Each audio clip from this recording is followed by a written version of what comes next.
মই কেইটামান যোৱাকালিৰ কেবিনেটৰ সিদ্ধান্ত কেইটামান আপোনালোকক জনাব বিচাৰিছোঁ যাতে আপোনালোকে অকণমান আপডেট হৈ থাকিব পাৰে। আমি যোৱাকালি কেবিনেটত আমাৰ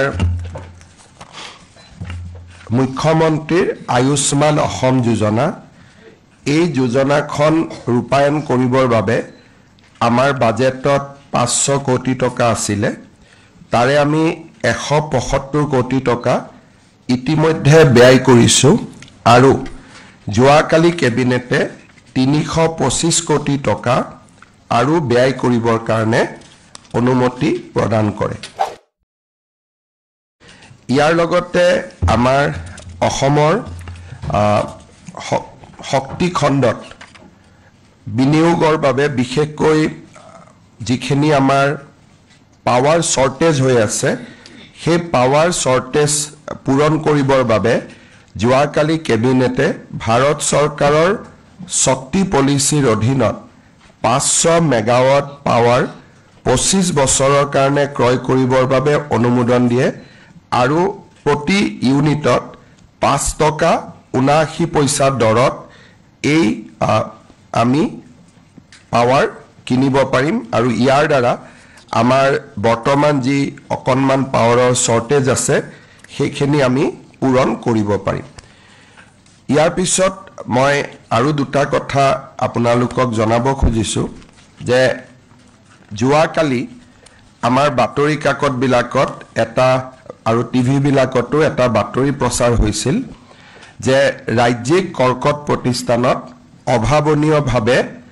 ৰোগীৰ মাচুল বৃদ্ধি হোৱা বুলি। আমি যেতিয়া গোটেই বিষয়টো পৰীক্ষা কৰোঁ তাত এটাই কথা আমি বুজি পাওঁ যে 10,000 টকা তেওঁলোকে ৰোগীৰ পৰা আগধন ল'বৰ কাৰণে এটা নিৰ্দেশ দিছিলে আৰু সেই নিৰ্দেশটো যোৱাকালি ৰাতিয়ে মই বাতিল কৰিবৰ বাবে তেওঁলোকক নিৰ্দেশ দিছোঁ আৰু তেওঁলোকে এইটো বাতিল কৰিছে। বাকি বাতৰি কাকত বা সংবাদ মাধ্যমৰ এটা কনফিউজন আছিলে যিখিনি মাচুল বৃদ্ধি কৰা হৈছিলে এই মাচুল বৃদ্ধি অকল কাৰ্ডৰ পেচেণ্টৰ ওপৰতহে কৰা হৈছে। তাৰমানে যাৰ আয়ুষ্মান অসম কাৰ্ড আছে, আয়ুষ্মান ভাৰত কাৰ্ড আছে,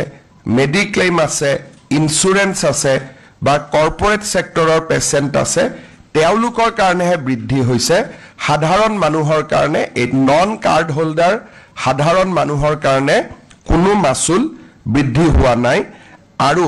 সেইবাবে এই ক্ষেত্ৰত যি বাতৰিত ওলাইছে বাতৰিটো তথ্যৰ ওপৰত সন্নিবিষ্ট নহয় কাৰণ আমাৰ কৰ্কট প্ৰতিষ্ঠানত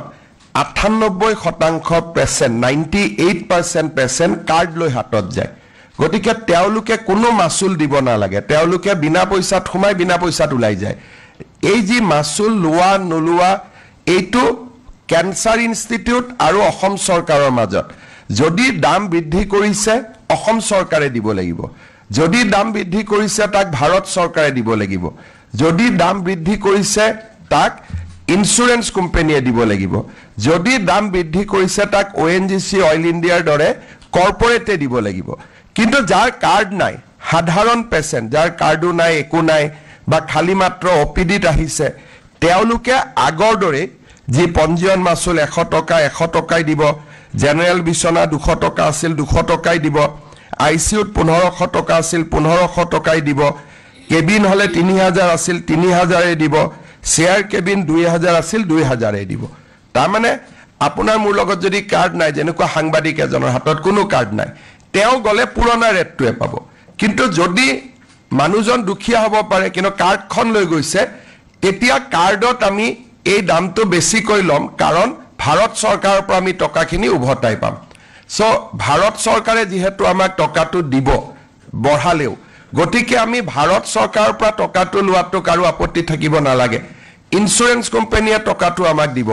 তেওঁলোকৰ পৰা টকাটো লোৱাত কাৰো আপত্তি থাকিব নালাগে বা ONGC অইল ইণ্ডিয়াই দিব তেওঁলোকৰ পৰা লোৱাটো আপত্তি নাই কাৰণ তেতিয়া আমি হস্পিটালখন ভাল কৰি চলাব পাৰিম। কিন্তু